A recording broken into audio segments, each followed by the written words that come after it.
Hey,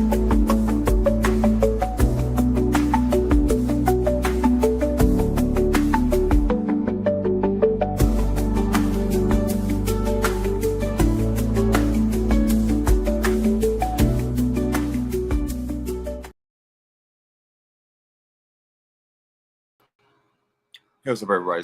Of course, thank you very much. Welcome. Thank you very much for tuning in to another episode of the Victorious Ones podcast, a place where gaming meets comics, meets sports, meets movies as well as inspiration. Of course, I'm your host, King Von Jr.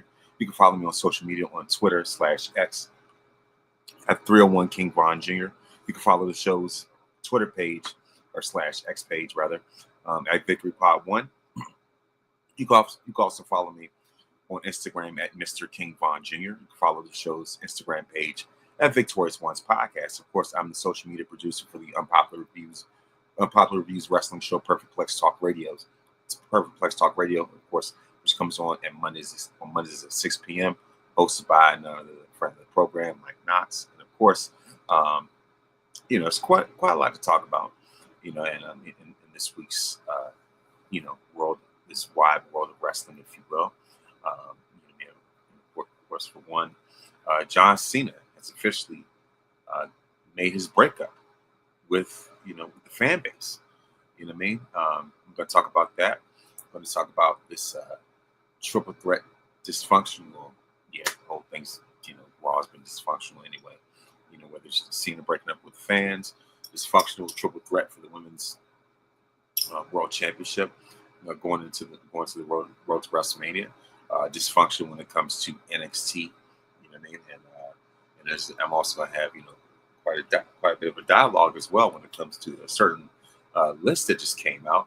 I may have talked about it last week before, but I definitely want to give more of my thoughts about it in regards to BET's list or attempt thereof when it comes to these top 15 greatest black wrestlers of all time. Like when has BET ever really been invested in wrestling like that? I guess they're a day late, $1 short when it comes to honoring black wrestlers. Because Black History Month was literally an entire month ago. You know what I mean? And of all people, they would know better, right? So of course, so I'm going to talk about that in a minute. So thank you very much for for tuning in. Thank you for those that are watching wherever you're watching, whether streaming live or having to listen later on replay. Thank you very much for those that are watching by way of Twitter /X. Of course, and if you're on YouTube, please make sure you go to youtube.com / Von Rex Virginia. Of course, make sure to like and subscribe for more great content. I'll make sure to get back to those YouTube shorts pretty soon.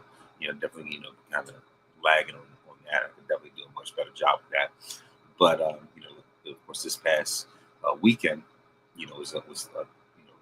this past weekend and everything, it was 316 day.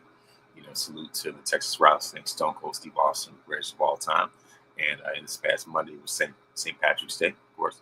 I knew to wear my green, and I definitely was ready for the occasion. And I'm still, having a little bit of an encore, if you will. Salute to DX. So let's get right into it. Now, of course, we see that SmackDown took place, Friday, March 14th, and so this week we saw Cody Rhodes appear on Miz TV to discuss his upcoming match against John Cena at WrestleMania. We also saw Charlotte Flair take on B-Fab. B-Fab is like first really high profile match. I think this might be like I said, first really high profile match, if you will. Not to mean she hasn't had that many matches herself, but to be in the ring with someone, a legend of Charlotte's caliber, is huge for her resume. We also saw Randy Orton, Carmelo Hayes, and DIY put the tag titles on the line against the Street Profits. And so definitely going into what happened with SmackDown. We see Solo Sikoa, Jacob Fatu, and Tama Tonga take on LA Knight, Braun Strowman, and Jimmy Uso.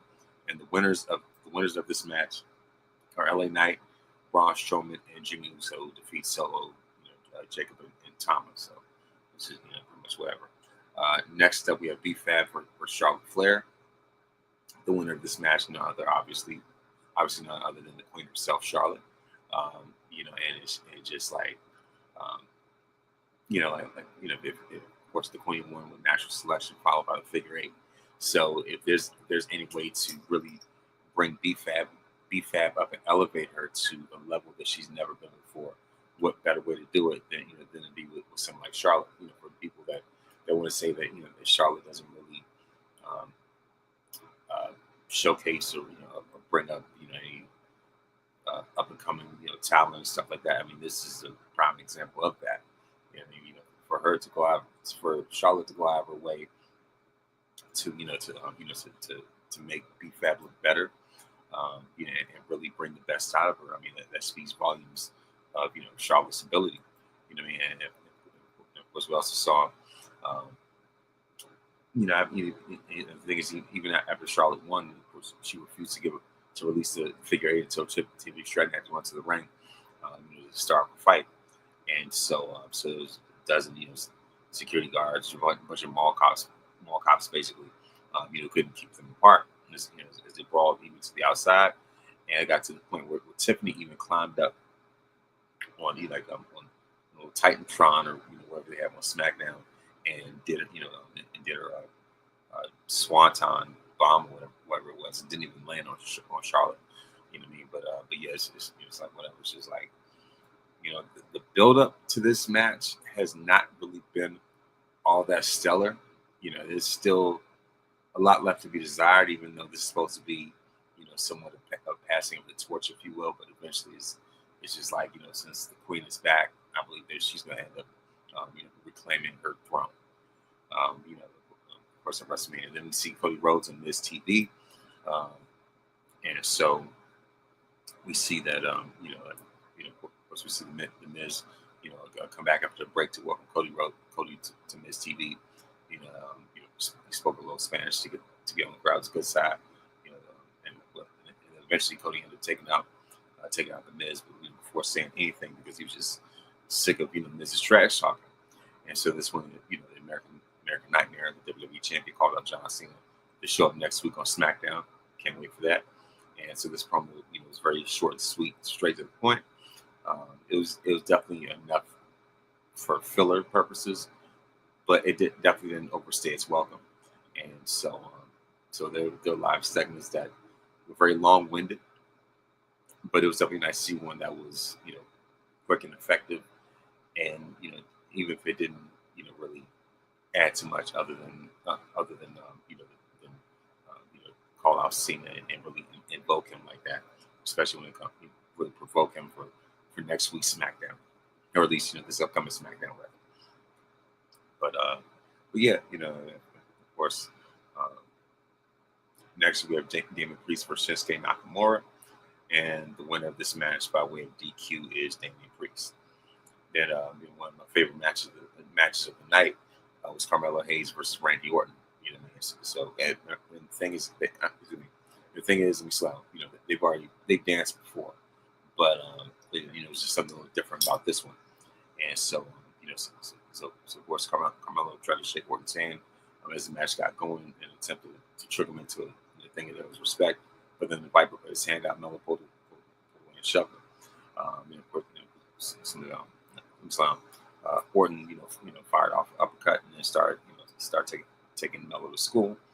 And then, of course, Melo being the high flyer is, took a different approach and grounded the Legend Killer, with a sleeper hold for a while. But of course, Orton, fought his way out and, doing what he does best, build up that momentum. So it was definitely a great clash of styles, if you will. Melo's high flying with Orton's, blended with Orton's size and power. Of course, it was definitely a great dynamic. And so, so of course, this up and coming star in the making on the main roster, definitely looked great, as usual against a 14-time, legendary champion. But all it took was one RKO out of nowhere to put him down. So in the end, after the match was over, Viper himself offered a handshake, but Melo refused. So ends up getting hit with a second RKO. And then eventually Randy Orton lined up for a punt, but then but then saw Kevin Owens going after him instead. You know what I mean? And of course, that shout out to the Public Enemies, for saying that that Carmelo Hayes, owes Kevin Owens, if anything, probably owes that dude a check. Just because if KO didn't, he definitely owes KO a lot. Rather, excuse me, if anything, he's definitely should be thankful for someone like Kevin Owens for saving his life, because if KO didn't come out there, it's just like, Orton would have kicked his head off to another planet. So, if anything, if I'm Mello, I'm definitely appreciative, for KO making that diversion. And then, of course, next up we have Gunther versus Axiom, and the winner of this match, the ring general Gunther. Then the main event, the biggest match of them all, is DEI, aka Street Profits, aka DEI, versus DIY for the tag titles. And I kept saying it, from the Royal Rumble, I was like, DEI versus DIY. I didn't know at first. I thought it was gonna be WrestleMania. I didn't know they were gonna have no SmackDown. But here we are. The Street Profits take on DIY. For the tag team titles. Of course, it was. And the thing is, it was great to see this rebrand of Montez and Angelo. And if anything, it was only a matter of time before it paid off. And so, all this would have been in vain had they not won the tag titles, especially coming off of this transformation and this character change, and it just just a complete 180 of their careers. And so, even though Tez and Dawkins have been here before, this one felt like the start of something different. As we see, the tag titles have changed hands several times in recent months. So, hopefully, the Street Profits going to have a longer reign, a more fruitful sort of reign, if you will. And so, and the thing about it is that for most of the matches, it seemed as though Street Profits would have the match at hand, but DIY just didn't give up. Eventually, after several close calls, Montez and Johnny Gargano won the tag titles, and the match was pretty fast paced. So, one of the things we talked about on Monday's show was that no matter what, the fans were going to have complaints, right? Because fans wanted to see, for the longest time, Montez break out on his own, right? And so, there were campaigns for push Montez, as a single star and everything like that, But at the same time, even though he does have the tools, there are going to be those that are going to be like, where does he fall in line in the grand scheme of things when it comes to singles wrestlers, right?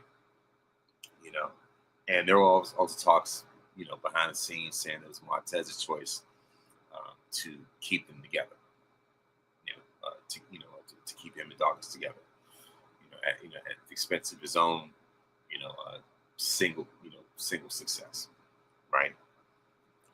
And so it's just like, and the thing is, I know that there are people that are complaining about them breaking up. Both at the same time, there have been people that have been complaining,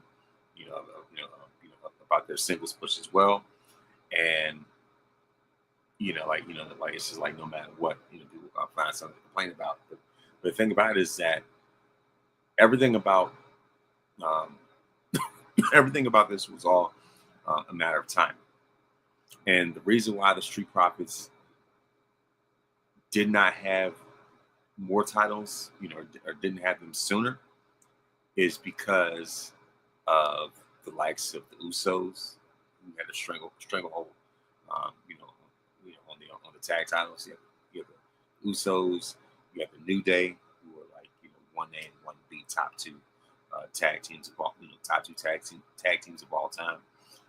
It's just like whoever you say is number one at that point, you're just arguing semantics between those two. So anyway, you have the Usos, you have the New Day, and it's just like where would they fit in the grand scheme of things?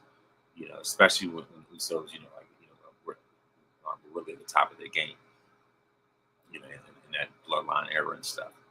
You know what I mean? And so it's just like with all that momentum that they had, it was really hard to really break that. You know what I mean? So it's just like there was no incentive in the Street Profits winning at that time, right? And so and of course, with all that stuff going on within that time, of course that's when the momentum started, like the narrative started building up as far as Montez, breaking out of his own, becoming like the Shawn Michaels of the group and whatnot, So it's just like,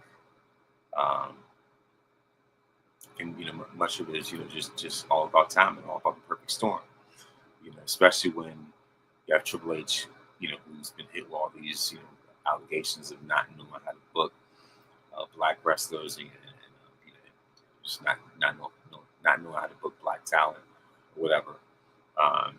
And the thing is, this has been pivotal for the Street Profits, not just because it's a long time coming, but when it comes to black wrestling, especially when it comes to black male wrestlers, they're pretty much at the bottom of the totem pole when it comes to proper booking and proper placement and things like that. As far as not knowing what to do with them, to be honest, we haven't always had the best selection to choose from at times. You can say part of it's booking, part of it's just because some of these dudes weren't really like the most interesting as well either, right? So there's always that dilemma when it comes to when it comes to like knowing how to properly book and just and direct and manage black male wrestlers, and so there's also that point when they had Bobby Lashley as their manager, where they could have been a time where they could have been tag team champions even then. And it also talks about like them being part of the rebooted Hurt Business. You know what I mean? So it looked like that was starting, I guess, to kind of formulate like right before Lashley ended up getting released. So it's just like just a matter of of the right time when it came to the Street Profits. You know what I mean? So it was just like them, I guess right place, right time. So it's still at the same time just goes to show that Triple H has still very much has a long way to go, especially when it comes to booking black talent, particularly when it comes to black, especially when it comes to black male talent, and so as far as that, I'm going to talk about that a little bit later, especially when it comes to breaking down this top 15 black wrestlers list. I mean, you can make a few changes here and there, but the names I'm not really gonna, give a really hard time about. But anyway, next up, moving on to Monday Night Raw.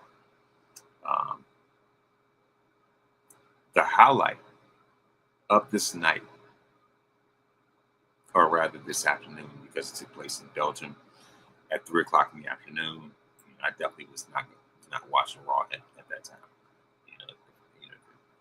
If anything, during that time, I'll be on my way from work. So of course I'm definitely not going to have time for that. To watch Raw at 3:00 in the afternoon. Like really, But anyway, Monday night, of course, WWE Raw took place in the afternoon, probably like first time ever, really. So of course took place in Belgium.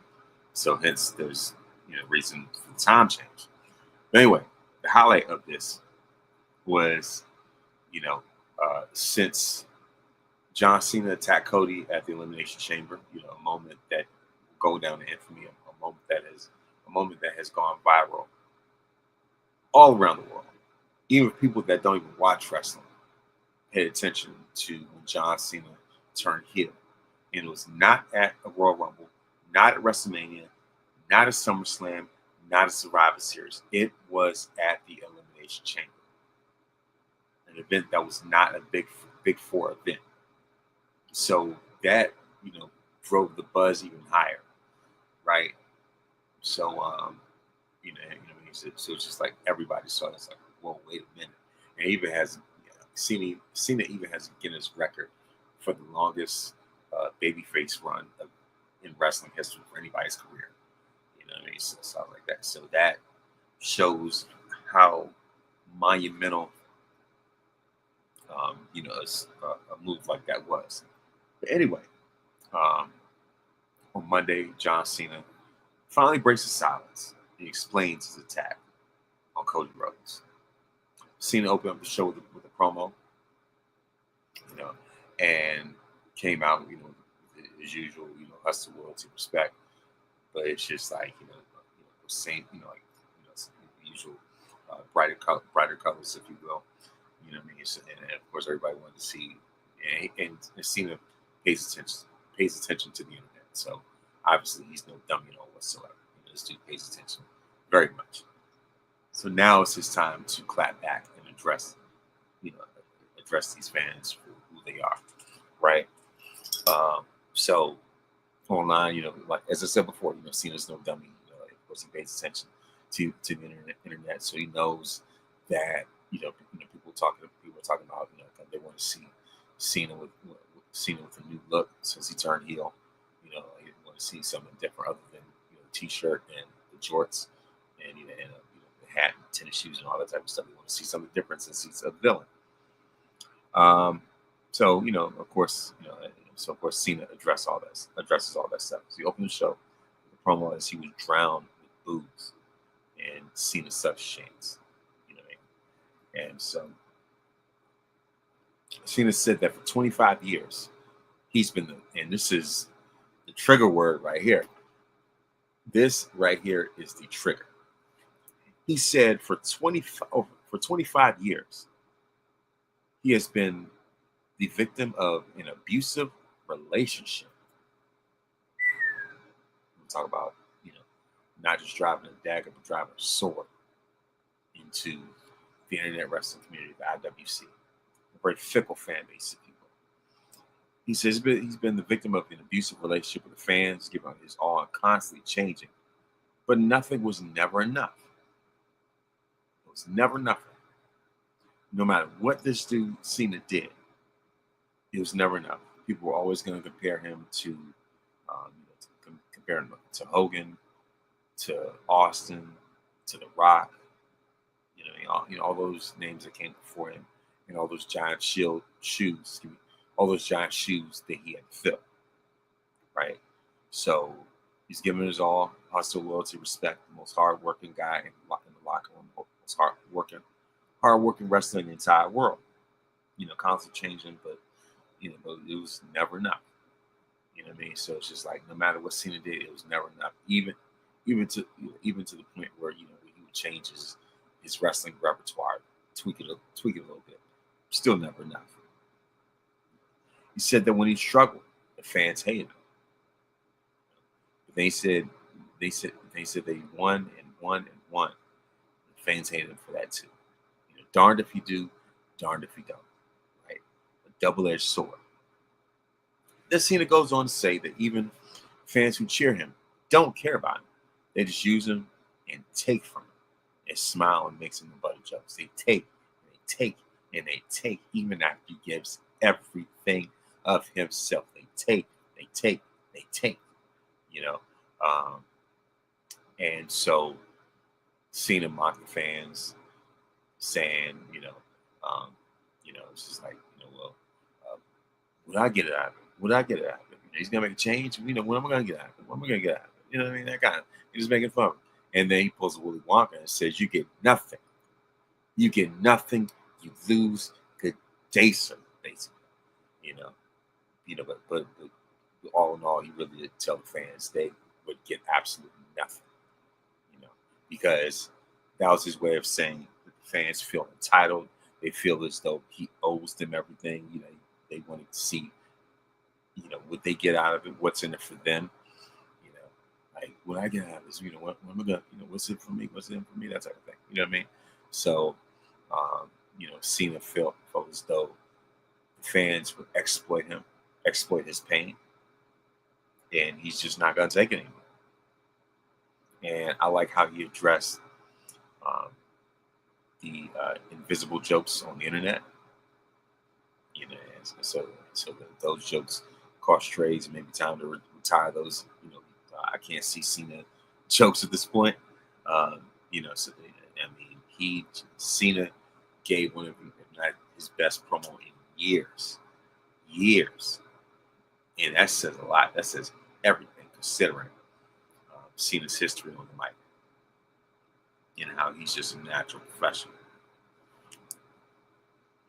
And Cena said he was breaking up the fans because he doesn't need them anymore. He doesn't care about them. So this was Cena's way of telling the fans to F off. Right? It's funny how Daniel Bryan can call the IWC fickle, but they still lift him up as a hero. They still hold him in the highest regard. You know what I mean? So if anything, they turn a blind eye, they turn a blind eye and a deaf ear if someone like Daniel Bryan says that.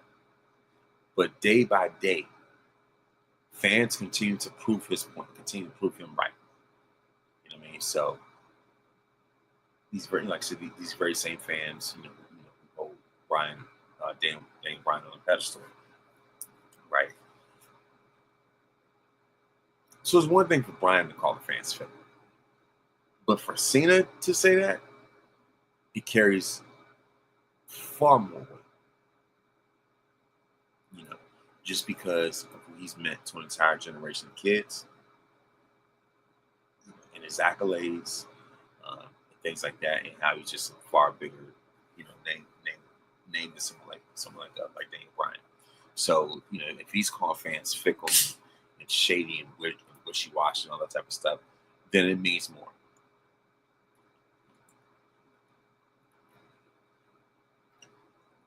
Excuse me. Then, afterwards, after Cena crashes out and throws the most ruthless temper tantrum, and just ethers the fans altogether, straight red them for filth. You know what I mean? So, and the thing is, Cena had time. He put in detail, how he's just, sick of these fans and stuff. I mean, like he went all the way, and this is a grade A segment. So, then eventually Cody Rhodes comes out, makes his appearance, and kept his message very short to the point. Cody said that even after Cena attacked him at Elimination Chamber, he was still excited to wrestle him in the main event, WrestleMania 41. But the thing is, of course, the American Nightmare, rather, but the thing is, the man that's sharing the ring with the American Nightmare wasn't John Cena. And Rhodes said he doesn't even want to face this version. Cody said he doesn't even want to face this version of Cena at WrestleMania because he's gonna run them all over. Pretty much gonna run through them, dog walk them, stuff like that. Of course, as a matter of fact, Cody believes that he's gonna make this version of Cena retire early.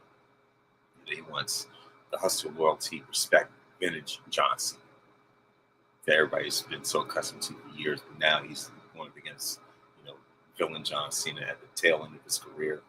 I know people who, not, one of my co-host from Monday who was not impressed with Cena's promo and his heel turn because he feels as though, I mean, even though obviously not feel, but the fact is we didn't like way too late, and especially since Cena's on his way out the door, within a matter of months, really at the end of the year, so it's just like so pretty much just one thing if if he did it 10 to 15 years sooner, but it's just like now you want to as you're about to ride off into the sunset, you want to start to turn the heel. I mean, I guess it's better late than never, but still. Anyway, but the point is, what's the point is Cody wanted to face the hustle, loyalty, respect, vintage version of John Cena. Not this jaded, cynical, um, irritated Cena. And the thing about it is that, of course, Cody ended things by telling Cena to go find himself because that's who he wants to wrestle. Not this whiny. You know what I mean? And so, and now Cena's gonna have to, Cena's gonna end up, directing his attention on Cody because the promo was really geared towards the fans. But now he's got his radar locked in on Cody more than ever before. Coming up for next week. Cena had an amazing delivery. As with any villain, or heel, the best characters are those who are operating on not entirely incorrect beliefs. They've been wrong. You know what I mean? Some of the best villains. Speaking of that, you look at the likes of Joker and Thanos, for example. Magneto. You know what I mean? It's just like they're not all the way wrong, even though their approach is chaotic. They're madmen. But it's just like there's a point to what they may be saying when you kind of think about it. And in Cena's case, it definitely falls under that same thing. So it's just like he's fed up with the fans. The fans who for years chanted Cena sucks, even when he was babyface, even when he was carrying the company. You know what I mean? And it's the same fans that said he only had 5 moves of doom. Same ones who didn't really give his career the just due it deserves, even though he was the babyface, the franchise guy carrying the company. These same fans who were looking for anybody to be Cena's replacement, even to the point even when names like Alex Riley were thrown around at some point, which was stupid. But yeah, it got to a point where fans were desperate to find any type of replacement for John Cena, even though nobody else could even measure up.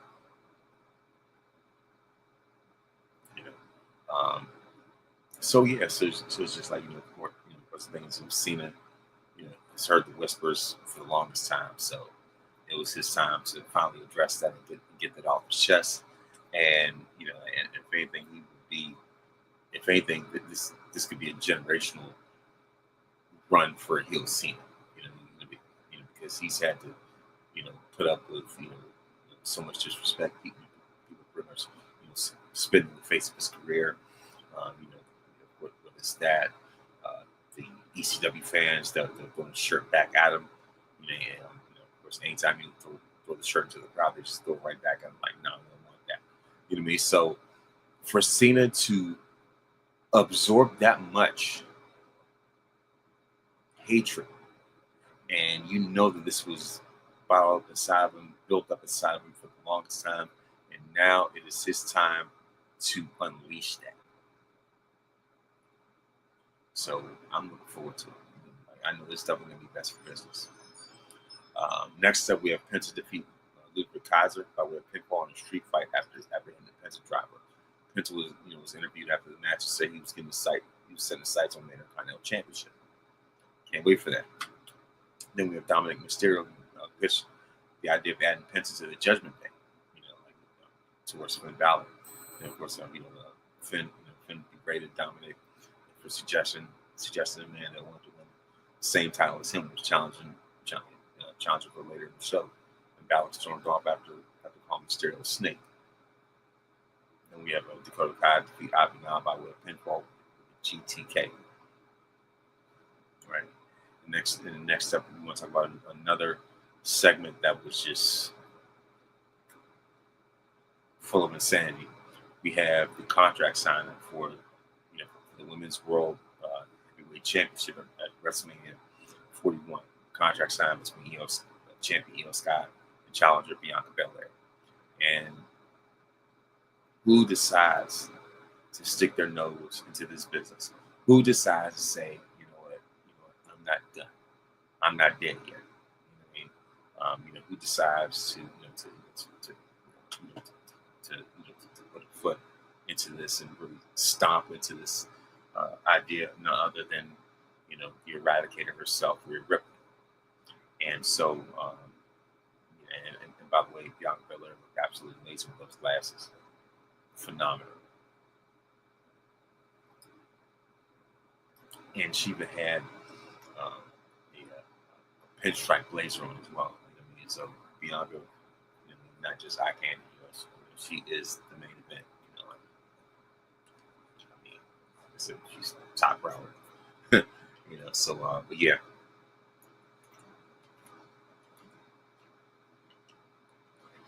Things working all right until Rhea's music hits. And so after some back and forth between all three of them, Rhea Ripley attacked Io Sky and Bianca, eventually powerbombing Io on the Bianca on the table, and then signed the contract herself, apparently making for a three-way triple threat matches we all expected at WrestleMania, even though it's not exactly how contracts work, but still. Of course, using Belair and Sky both attacked backstage before turning on each other, allowing Rhea to land the last shots in the brawl. And so, the thing is, Adam Pearce,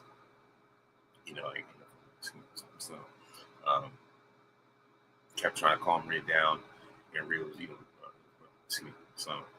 was acting like she was, whiny and entitled. And I still remember, Charlotte called her a child. I'm like, yeah, she's acting pretty childish right now, but still at the same time, just like, this was like a no-brainer.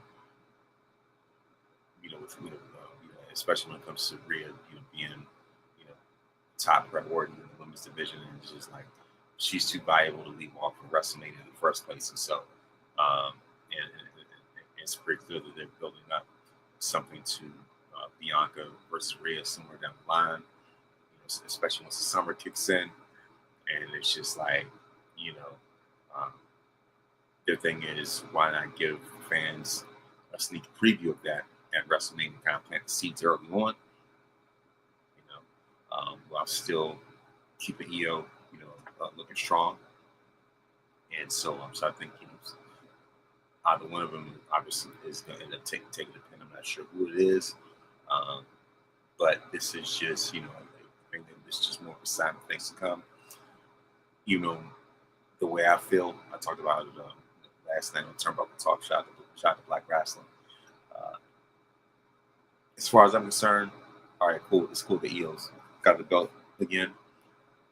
But there's part of me that still feels as though WWE, not part of me, but this is how I honestly feel. I feel as though WWE kind of painted themselves in the corner by taking the belt off Rhea on a Monday Night Raw instead of letting her ride this reign out, so there could be a one-on-one between her and Bianca at WrestleMania 41. So it looked like we were on a collision course to that, even though Io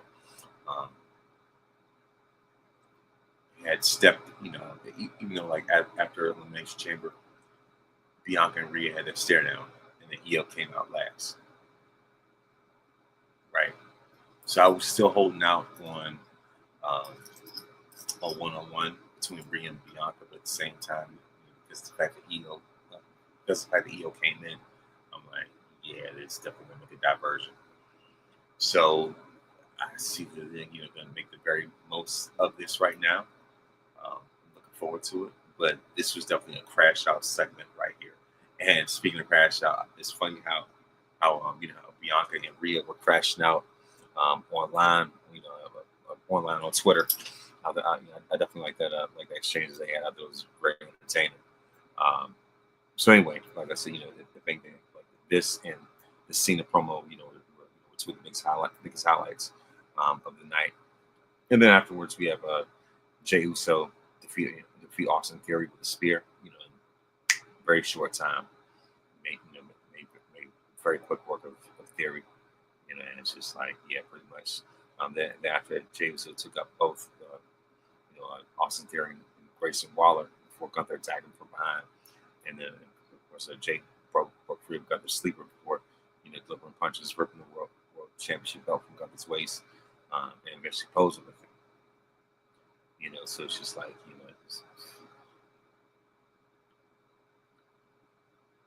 this is definitely not going to be a very high priority when it comes to, the top main events or high profile, WrestleMania matches, because as far as I'm concerned, I think that, especially when it comes to the men's division, I would say when it comes to the pecking order, it's going to be Cena versus Cody, because this is Cena's last run. He's a heel and he's on the quest for 17 championships. So that story writes itself. Then after that, I would go with the triple threat between Roman, Seth, and CM Punk. You know what I mean? Especially when you consider the fact that Punk and Rollins have never been in a main event match at WrestleMania before. I'm not even including the cash in from Seth, but in terms of either one of them having a specific one-on-one match to close out the show, neither one of them have. Meanwhile, Roman has the record for most WrestleMania main events with 9 so far. So it's just like, if anything, the best way for both of them to get into the main event, kill 2 birds with 1 stone, by having them involved with Roman Reigns. So with that being said, when it comes to Jey and Gunther, they're definitely the bronze medal in this grand scheme of things when it comes to the highest profile men's matches at WrestleMania. So I see all that to say that third place would have to be Gunther versus Jey for the World Heavyweight Championship. Congratulations to Yeet Mania, but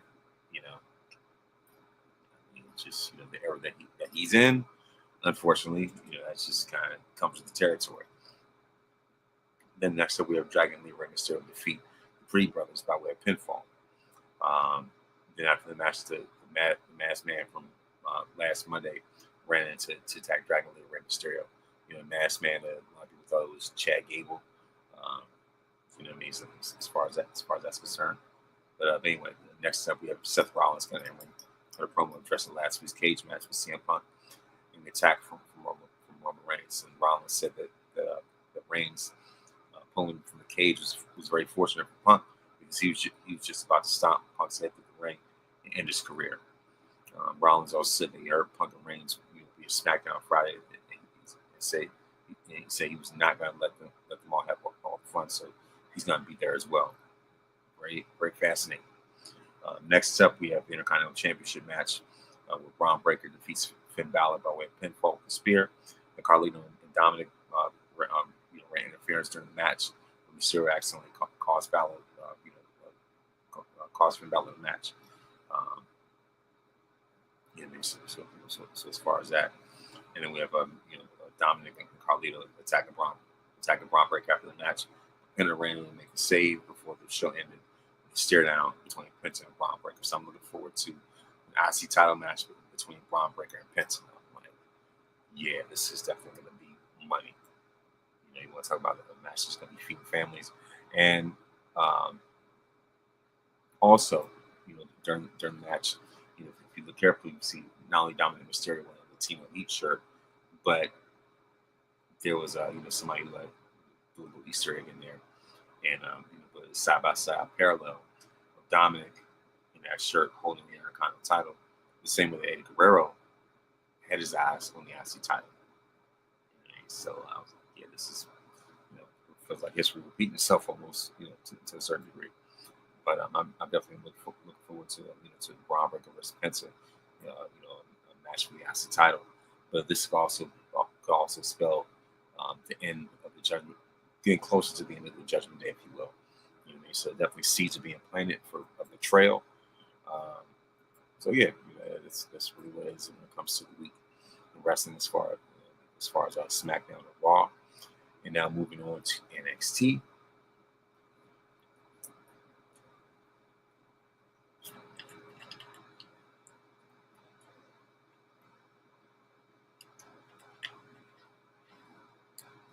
And before I go any further, I want to say congratulations to Lex Luger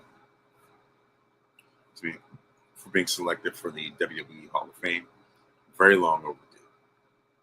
And his redemption story, his road to recovery, all these things, for him also, um, like finally learning to be able to walk again. I mean, that's inspirational. If anything, DDP needs to have his own award, for the Hall of Fame instead of the award, instead of the Warrior Award. Why not name it the DDP Award? Because this guy has been doing miracles when it comes to these like these older wrestlers, that want to get rejuvenated and start a whole new life and things like that. I mean, look what we did for the likes of, may you rest in peace, Scott Hall, aka Razor Ramon, as well as Jake the Snake.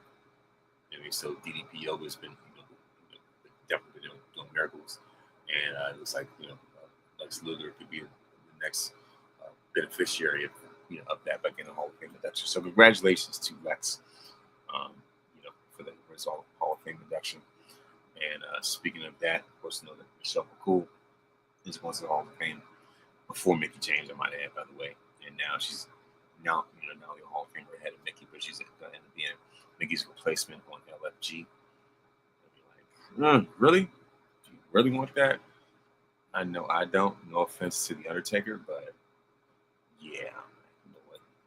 Go ahead and keep that, as far as I'm concerned. But yeah, like I said, when it comes to NXT, I mean, NXT was definitely on one this week. As far as the matches that were announced, we had Trick Williams versus Eddie Thorpe in an NXT Underground match for the Women's United States Championship match. Sol Ruka versus Chelsea Green, Ricky Saints versus Ridge Holland, and then of course the D'Angelo family versus the Cohen, which is Brooks Jensen, Vigo Vance, and Izzy Dane.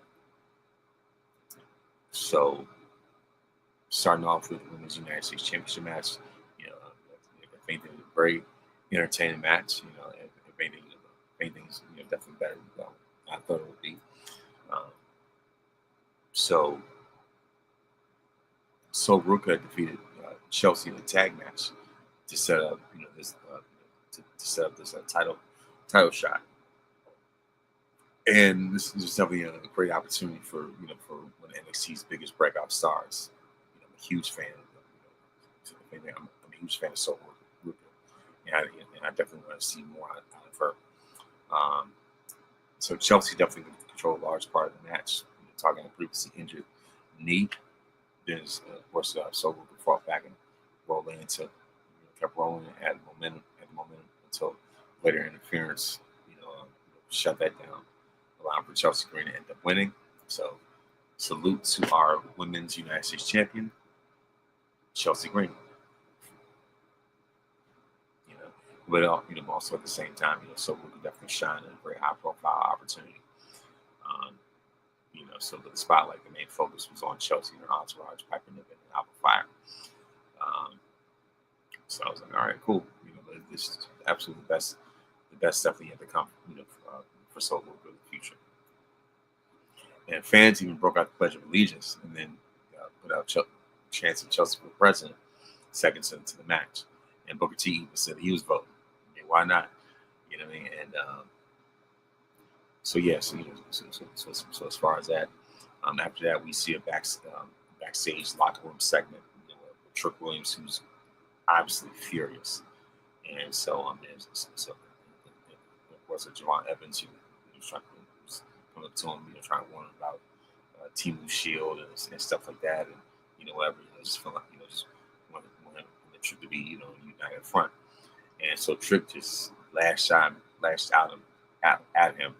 And he told Javon, he said, "You ain't champ really never going to beat Champ. And so he even said, "Do you think that just because just because we both have locks and all, then we got to be on the same page, pretty much, something like that." I was like, man, wow, all right, then Trick. I mean, talking spite, talking pretty ruthless right now. You know what I mean? It's definitely a very tense, uh, segment and just situation all the way around. I mean, like, I was like, wow, Trick said that just because they both have dreadlocks doesn't make them friends. Well then, um, next up we have a Stephanie Bakir promo, first ever NXT Double Women's Champion. Hit the ring to address the fans following a victory over Julia at last week's Roadblock. And so Stephanie said that she decided to make history and make it in the best women's division on the planet. Um, so of course, Stephanie Bakir did exactly what she set out to do when making her arrival to NXT. So she announced that the next woman to enter the ring will be her first challenger, with none other than the juggernaut herself, Jordan Grace, answering that call. And so before Jordan could really get another thought out, could really say before she could even say or do much of anything, Jada Parker attacked her from out of nowhere and stepped up to the title holder, officially entering the championship hunt. Of course, as we see, Jada Parker is definitely set to challenge Stephanie Bakir for the NXT Women's Championship. This has definitely been on Jada's mind. That's definitely been on her radar for the longest time. NXT definitely has a very loaded championship picture, and it's made women having their eyes on Bakir and her titles, where they are is not out of the question. We definitely see a multi-woman match and stand and deliver. Considering that we just had a 4-way at Wednesday, though, it's just like, I feel like maybe too soon to run back a match of that type right now. So it's just like, pretty much at this point, the brand should pretty much save, um, save this feud or whatever, for post WrestleMania run. But yeah, if anything, Stephanie Bakir, definitely, exceeded expectations on the microphone. Even though shooting this that can be a struggle for her as well. Then we have Hank and Tash versus Josh Briggs and Yoshiki and Amara.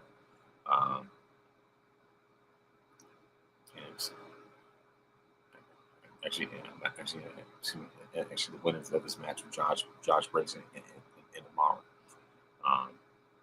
But yeah. And it was a very fun and energetic match as well. Then we have the D'Angelo family versus the Cullen, and the winners of this match, the Cullen. And backstage in Ava's office, we see Fallon Henley trying to throw her weight around and invoke a rematch clause and stuff like that. Rematch clause, invoke being a contender for the NXT Women's North American Championship. She's been begging to twist Ava's arm. And Ava was like, you know what, go for it. And, we see that Stephanie's going to have a very busy night. And so, of course, Fallon definitely put her name in the hat for the NXT Women's North American title. I was like, man, it's going to be a big one. Then we have Carmen Petrovic, a.k.a. the Kill Bill girl, as I like to call her, versus JC Jane. And the winner of this match, JC Jane. Then we have Ricky Saints getting his first win in WWE over Rich Holland, much deserved. And I'm looking forward to seeing him when he starts to take the title off Shawn Spears. The NXT Underground match, Trick Williams versus Eddie Thorpe, and Trick, finally got his revenge and hit, of course, hit Eddie with the trick shot and KO'd him. I was like, man, it's out of here. Then afterwards, of course, afterwards, Trick called out Obafemi as made his attention challenge for the world title apparent. And so then the next step, the team of Shield, if you was like they call themselves the Dark State, you know, and they appeared and Javon Evans hit the ring, and he shoved aside by Trick Williams, and of course, you know, of course him tricking and Oba just went off on that group, you know what I mean? And it's just like, wow, this is definitely madness just ensued all together. It's just nothing but pandemonium. And so somebody online said that all three of them look like Pokemon evolution, from Javon Evans to Trick Williams to Oba Femi. I was like, yeah, pretty much. It's like Charmander, Charmeleon, Charizard, like Ghastly, Haunter, and Gengar, if you will. All three of them, pretty much rolled in one or whatever. So first the group, watch from the stands as Evans still face to face with Trick, close up the show, and then of course Vic Joseph asked if anyone would take Javon Evans lightly again. Clearly, the answer is no. And Javon's been telling everybody for the longest time, he's like, you know what, if anything, he's been warning everybody. And that question ends up suggesting if Evans, is going to find himself in the championship picture, which begs the question: will NXT really run 2 3-way matches that stand deliver, assuming that that the other triple threat match is going to be Stephanie versus Jordan versus Jada? Hopefully not, because too many triple threat matches could be oversaturation. And I'm not always the biggest fan of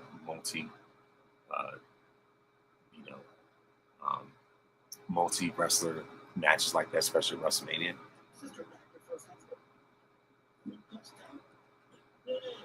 Yeah. Anyway, but so as far as that, I'm like, this has definitely been a really, really, really wild ride. But it's just like, I'm looking to see what Stand and Deliver has to offer. If anything, I will hold Javon Evans off of a title opportunity for now, just so it wouldn't be, too many, multi-person matches at one time within the same weekend. By the way, so if you end up, there's already one triple threat match, Stand and Deliver. Then you go to the main roster for WrestleMania, and then you have multiple, multiple triple threat or fatal forward matches and stuff like that. That's just overkill at that point. So yeah, other than that, I was very much impressed with the weekend wrestling. And so next up, now it is time for me to talk about this list of the top 15 Black wrestlers of all time, according to BET. So list goes as this. I mean, but actually, start from 15. At number 15, you have Jazz. At number 14, Shelton Benjamin. Number 13, Naomi. Number 12, Jacqueline, Pioneer herself. Number 11, Big E, One Third of the New Day. Number 10, Testify, it is Devon W. Devon, top 10. It's very interesting. Number 9, the EST of WWE, Bianca Belair. Number 8, Wrestling Luke Cage himself, Bobby Lashley. Number 7, the first Black World Champion, Ron Simmons. Number 6, the Junkyard Dog. Number 5, Sasha Banks, aka Mercedes Moné. Great call so far. Number 4, the world's strongest man, Mark Henry. Number 3, Kofi Mania himself, Kofi Kingston. Number 2, the most electrifying man in sports entertainment. Right here. This is like really, it just gets out of hand. Number 2 is The Rock, and number 1 is none other than just a five-time WCW World Champion Booker T. Especially when it comes to that top 5 slot, that's when it really gets dicey.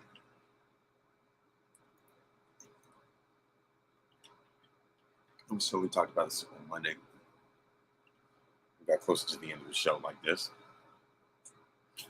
and I'm gonna say this: any list of greatest black wrestlers where The Rock is not number one, you need to rip that list up and throw in the trash altogether. Have it incinerated, for all I care. Because if you're gonna talk about the greatest black wrestlers and The Rock is not number one, that's absurd. It's not The Rock's fault that for the longest time Vince McMahon would market more of Rock's Samoan heritage than his black heritage. Rock himself would even acknowledge and admit,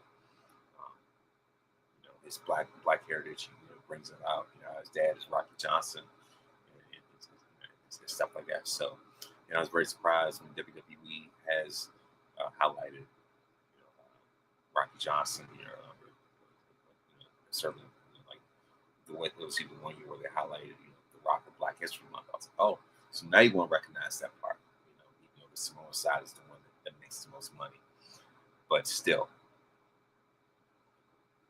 what The Rock has done for when it comes to black wrestling cannot be understated. Not only is he the first black WWE champion, I have to put that qualifier out there because I know a lot of people gonna bring up, what about Booker T, what about Mark Henry? They never won Vince's title. The Rock did it 8 times. 8 out of 10 world title wins. He's an 8-time WWE champion and a 2-time WCW champion. So put that together, that's 10 title reigns. The Rock has as many title reigns as Stone Cold Steve Austin and Shawn Michaels combined. And people want to, bring up Booker's resume, how decorated he is, and stuff like that. But The Rock's resume carries more weight. The Rock's achievements carry more weight, especially when it comes to his world titles. His WWE championships carry far more weight. And when The Rock was a champion in his heyday, he was a linchpin to carry the company outside Stone Cold Steve Austin. He was a franchise player. At the height of the company, no less, right? And meanwhile, no offense to Booker T, but the thing is, I feel like WCW kind of saw him as a last resort because they were going to the ground, and the biggest thing for Booker, when he became champion in those WCW Twilight years, was his feud with Scott Steiner. So, meanwhile, like I said, it's just like it's Booker's biggest claim to fame, for being a 5-time champion of a company that was on the verge of a crash out and burning to the ground. You know what I mean? So that's why I say, Rock as a champion carries more weight, right? And you look at Rock's pedigree when it comes to his WrestleMania trilogy with Stone Cold. Booker T never had, a WrestleMania main event. Never had, a WrestleMania trilogy of great matches and things like that. No offense to Booker T, but come on now. You know what I mean? Rock carrying the company carried more weight than Booker T carrying the company. Booker was carrying a fledgling company that was in its twilight years. No shade to Booker T, but I'm just saying. You want to talk about crossover appeal and mainstream and stuff like that. That's what The Rock is. We're talking about mainstream impact. He is neck and neck with Austin.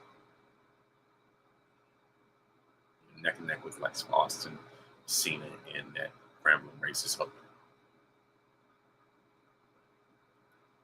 to talk about somebody who transcended wrestling in ways that other wrestlers, including Booker T, could only dream of doing.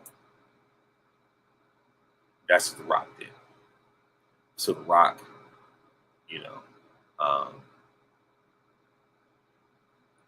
has more than earned his title of being number one. And I don't know who was in these rooms when they came up with that list, but it's absurd. They better be glad that I'm not in that room because it would be a different conversation. So as far as I'm concerned, as great as Booker T was, career-wise and all this other type of stuff, everything like that, he is not in The Rock zip code. When it comes to greatest black wrestlers, The Rock is not only number one, but he's in his own league.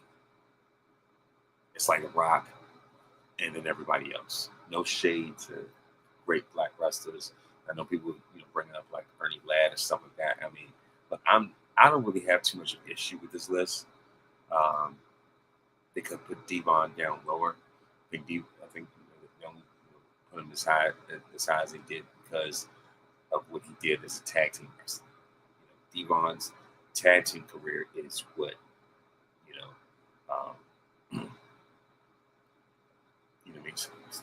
like I said, Devon's tag team career is what put him on that list. That's what carries the weight. You know what I mean? But outside of that, I can't. If you want to replace with R-Truth, it's like, well, you can move Jacqueline up a little bit higher, but the names I'm not really tripping off of. You can make a case for Sasha Banks moving up higher than Booker. And then when you talk about world champions, WWE champions, that Kofi Mania, championship win WrestleMania, was more. It hit harder for the emotions than Booker T's, championship win. No offense, but dudes were crying tears. People were crying for Kofi Mania. You know what I mean? That was something that went viral, something that just hit differently in so many ways, in more ways than one. So Kofi deserves to be in that top 5 conversation. You can make an argument him against Booker T for real, especially when you look at like New Day versus Harlem Heat. You get an argument about this as well. It's like as great as Harlem Heat was, New Day exceeded them and superseded, just surpassed them in many different ways. Because of the fact that Harlem Heat, 10-time tag team champions, had dance partners, the Steiner brothers, among others. But the New Day eclipsed that because not only were they 11-time World Tag Champions, but they've had a longer title reign than Harlem Heat. 11-time tag team champions, including a reign. And there was even a point where New Day were the longest reigning tag team champions of all time when they broke Demolition's record. Right? So Harlem Heat are top 10 tag team of all time. New Day are not only top 2, but you could argue them being number 1. So there's a case for Kofi in that aspect of Booker. But like I said, if anything, Sasha Banks, what she's done when it comes to black women's wrestling, come on now. You can very much say that her resume probably even holds more weight than than what Booker's does even now. So then you have like I said, Bianca definitely creeping up and making her climb when it comes to greatest black wrestlers anyway. I put her certainly ahead of JYD. I put her ahead of Ron Simmons.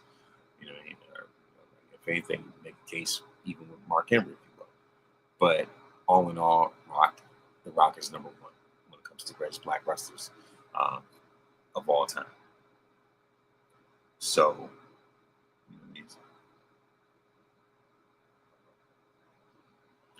but yeah, but as far as that, pretty much not that much else, for me to really like, really sink my teeth into, when it comes to, like I said, not too much, really for me to sink my teeth into right now when it comes to, uh, this weekend as far as wrestling is concerned. But yeah, as far as that, I think I would say that I got a lot of my, um, really got off a lot that I needed to say. And so now it is time for what I like to do best, the birthday shout outs. Um, March 16th, of course, a hip hop icon and rock and roll Hall of Famer Flavor Flav turned 66. Clip the Powell, better known as Pinky from Friday movies, and among other credits. A legend, DC's own Clip the Powell, turned 69 on March 16th. Looks amazing, by the way. March 17th, Kurt Russell turned 74. March 18th, hip hop pioneer, the legendary Queen Latifah turned 55. Just looks absolutely amazing. 55, unbelievable. 55 where? March 19th, Bruce Willis turned 70. March 20th, my mom's birthday tomorrow. She turns 71. On that same day, was WWE Hall of Famer and WCW icon Sting franchise turned 66. Legendary director Spike Lee, of course, turned 68. Michael Rappaport turns 55. On March 21st, Cena Bumake turns 33. March 22nd, Stephanie Mills turns 68. Of course, Stephanie Mills turns 68. William Shatner turns 94. Bob Costas, turns 73. George Benson turns 82. And of course, another Kelly Williams from Family Matters, better known as Laura Winslow, turns 49. So that is it when it comes to birthdays this week. And before I go, I would like to give a word of wisdom. And of course, by the way, shout out to to the FBCG, First Baptist Church of the Arts King Summit, the men's conference. It was amazing. You know what I mean? And so, I definitely give a shout out to that as well. Chris Broussard, you did an amazing job. And like one of the words of wisdom is that God has built us differently. And called to be built different, and also also that God has called us to pursue everything that the enemy has ever stolen from us. When we pursue, God is going to reward us for it. So so of course, as far as that's and just know that that God is a deliverer as well. So so of course, those are my words of wisdom. And thank you very much for watching. And also remember that you are victorious because greater is He that is in you than He that is in the world. When you put God in the first place, you don't have to worry about being in last place. Please make sure to listen to this podcast on iTunes, Spotify, Google Podcasts, or anywhere else that you download podcasts. Of course, you can also watch by YouTube. So thank you very much for watching. Thank you very much for listening. And may this day be the very best day of your life.